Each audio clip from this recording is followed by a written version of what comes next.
Today we are going to start our respiratory system embryology.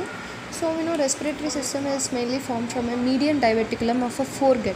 So this is that median diverticulum. So this is a foregut, right?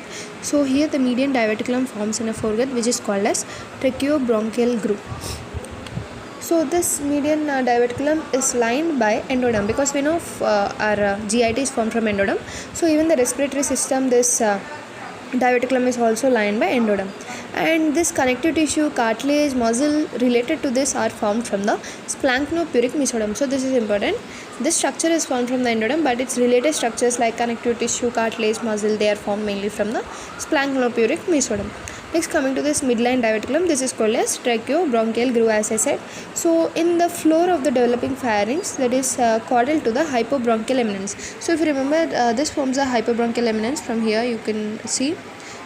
So from third arch up to the sixth arch, it forms a hypobronchial eminence.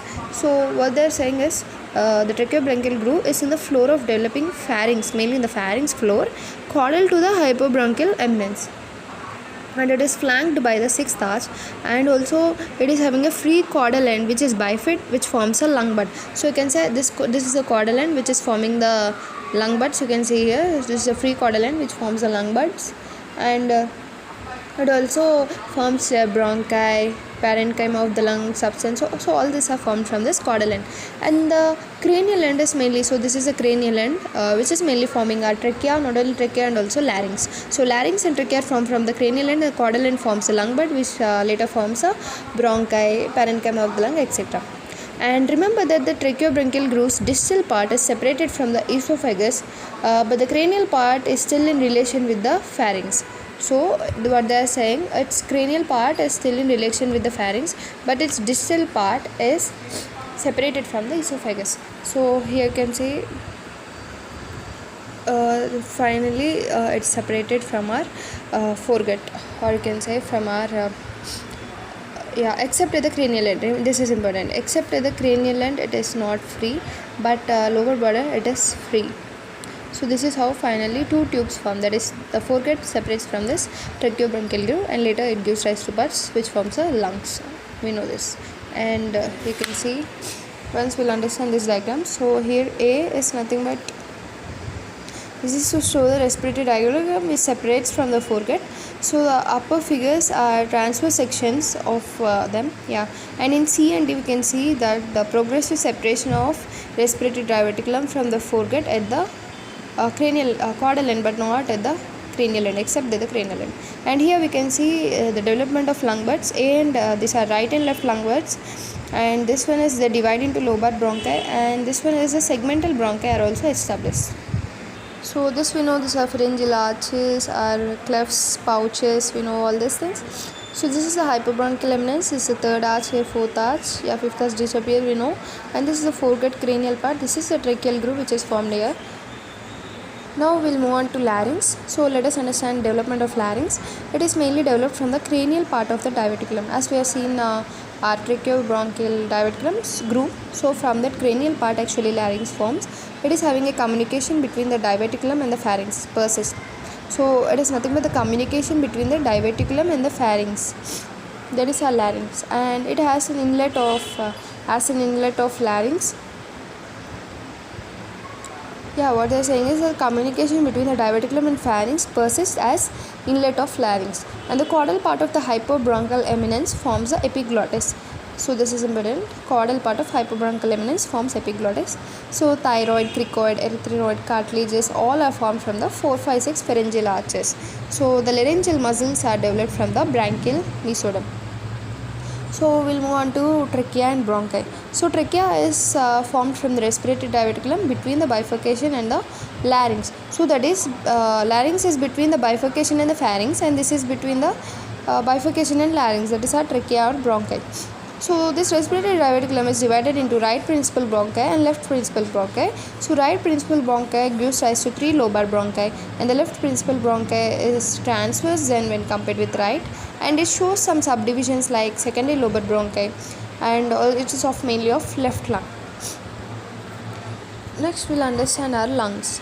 So the lobar bronchi subdivide to form the substance of the lungs, and the bronchi they are absent before the birth, and 6 more are not absent, they are 17. This is 17. So the bronchi are actually 17 in number before the birth, and 6 more are formed only after the birth. So total we have 23 at the time of birth. So after the bronchial tree is formed, the alveoli are formed in the terminal part. We know alveoli are in the terminal part. So the lung parenchyma is formed from the lobar bronchi, and it is separated by the mesoderm, which is originated from the connective tissue of the lung and also pleura. So now pleura is nothing but which line the surface of the lobe, and also it is separated by fissures, and the slopes are also separated by fissures. And next we have in fetal life. In fetal life, the bronchial tree is lined by the cubical epithelium, that is called as canicular phase. And next with onset of respiration after the birth, the alveoli get dilated and their lining epithelium becomes thin. So before birth in the fetal life we are having cubical epithelial cells lining our bronchial tree. Later after the birth, the alveoli are dilated and their lining epithelium is becoming more thinner. So there are some cells which are specialized to produce a surfactant from the thin layer over the alveoli and reduce the surface tension. So before birth, the respiratory passages are filled by fluid which also have a surfactant. Even then they have surfactant. When the newborn begin breathing, fluid is absorbed and partly expelled out. So the surfactant is a thin layer lining the alveoli which prevent the collapse of alveoli mainly during expiration. So whenever when expiration takes place, the air need to get out. So if the air need to get out from the alveoli, if it is not having the surfactant layer, then it may collapse. Because of this surfactant only, even during expiration, our alveoli are not getting collapsed. And in premature babies, the deficiency of the surfactant may cause a difficulty in the expansion of the lung, and also it may cause the death of the baby. So surfactant really play a very important role in the life of not only baby, also in our adult life. So number of alveoli increase in the postnatal life, and the pulmonary circulation is established mainly in the early fetal life. So the first most blood short circuited by lungs increase, and by 7th month of the intrauterine life, the circulation is also increased to provide the maximum amount of oxygen which is required for the survival of the baby, or also even in the adults. So now let us move on to anomalies. Like we have anomalies in our larynx, trachea, lungs and bronchi. So let us see one by one. So first let us understand the anomalies in larynx. So this is called as laryngocele. First one, laryngocele means the laryngeal saccule is abnormally large, and also it may extend beyond the larynx proper and may even form the swellings in the neck. This is called as laryngocele, like swellings in the neck.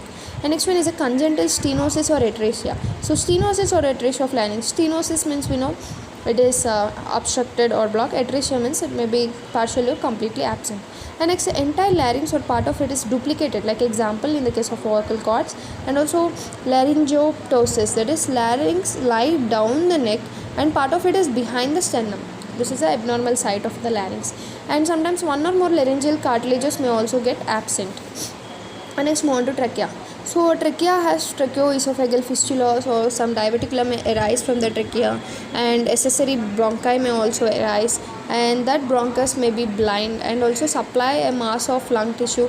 Example, accessory lobe. It is not normal part of the lung, but sometimes accessory lobe may present, and which may replace the normal bronchus. Sometimes trachea may replace the normal bronchus. Example, apical part in the first part of the lung, and apical part in the single lung, and very rarely the trachea may be completely absent, or bronchi to the lungs may arise from the blind bifurcation, or even from the esophagus. Sometimes the bronchi may arise. Next, let us move on to lungs and bronchi anomalies. So there may be agenesis, that is they are not formed, and hypoplasia. If they are formed also, they are like very small structures, and their complete lung or one of its lobe or along with the associated with bronchi may fail to form, and also there may be underdevelopment.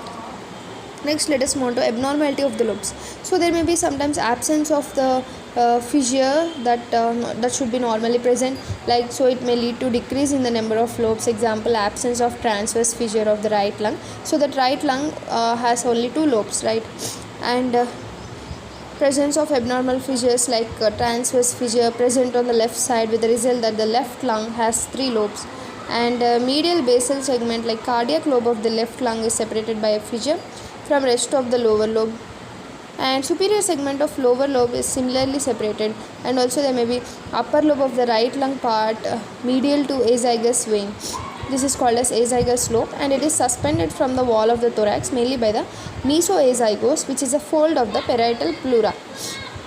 And there may be sometimes accessory lobe associated with bronchi, that is trachea is above the bifurcation and upper accessory lobe, and esophagus, that is a lower accessory lobe, but occasionally the lobe may not have any bronchus.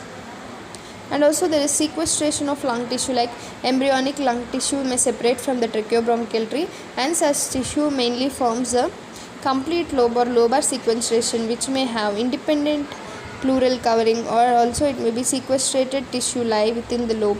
So and sometimes it may lie within the lobe, then it is called as intralobar sequestration. And blood supply is mainly abnormal given by the abnormal branch of aorta. It is most common in the lower lobe of the left lung. So these are all anomalies, just we need to revise it. And like lung hernia, it is a part of lung which herniates mainly by the inlet of the thorax or by the defect in the thoracic wall or into the mediastinum or into the upper pleural cavity. Now let us see displaced bronchi. So bronchi may be displaced, like they arise from the trachea above the bifurcation or from the esophagus supply, that is normal segment of one lung, or also an accessory lobe, or maybe blind. So these are all the anomalies related with this. Once we'll check out diagram to get an idea of some of these anomalies. So these are the tracheal bronchi. So you can see this is the blind bronchus. There is no lobe and it is not open. You can see it is closed. So it is called as blind bronchus. And supplying the accessory lobe. So you can see sometimes actually we should have only 2 lobes, but sometimes in case of 2 lobes it has 3 lobes, then it is called as accessory lobe. So if this accessory lobe is also again supplied by separate bronchus, so you can see this is the accessory lobe. And C, you can see this is replacing the apical bronchus. This is called as tracheal bronchus. And you can see some anomalies of trachea, like this is a normal. This is agenesis, because it is here the trachea is not formed only. Agenesis along with the tracheoesophageal fistula. Here there is also agenesis and also there is tracheoesophageal fistula. That is trachea and also it is connected with the esophagus, forming a connection like this fistula. So all these conditions are anomalous. And here we can see abnormal lobes of the lung. This is the right lung with only 2 lobes. Actually it should have 3 lobes, but here only 2 lobes. And we can see the left lung with the 3 lobes. It should be only 2 lobes, but now 3 lobes. And this one is the apical segment of the lower lobe is separated. Yeah, here this lobe is separate. Apical segment of the lower lobe is separated, and this you can see it's completely different shape. The medial basal segment is separate here. And here you can see the azygous lobe of the lung and the normal relation of a azygous vein to the lung is shown. So this is a normal relation. So this is the lung. This is the normal position of azygous vein. Parietal pleura, visceral pleura. So the same remains, parietal pleura, visceral pleura. So now you can see the azygous lobe is nothing but this is the mesoazygous vein. Actually normal position should be towards the side, but now it is entering into the middle side of our lobe. So this is called as azygous lobe of lung. Now because the lobe of lung is also associated with this azygous vein, which is in the center, and you can see this is the mesoazygous. And this is the accessory lobe of the lung, which is indicated by arrow. Yeah, this is the accessory lobe of the lung, supplied by the bronchus arising from esophagus. So you can see esophagus bronchus only supplies this extra because of having extra accessory lobe. So this is all about embryology of respiratory system.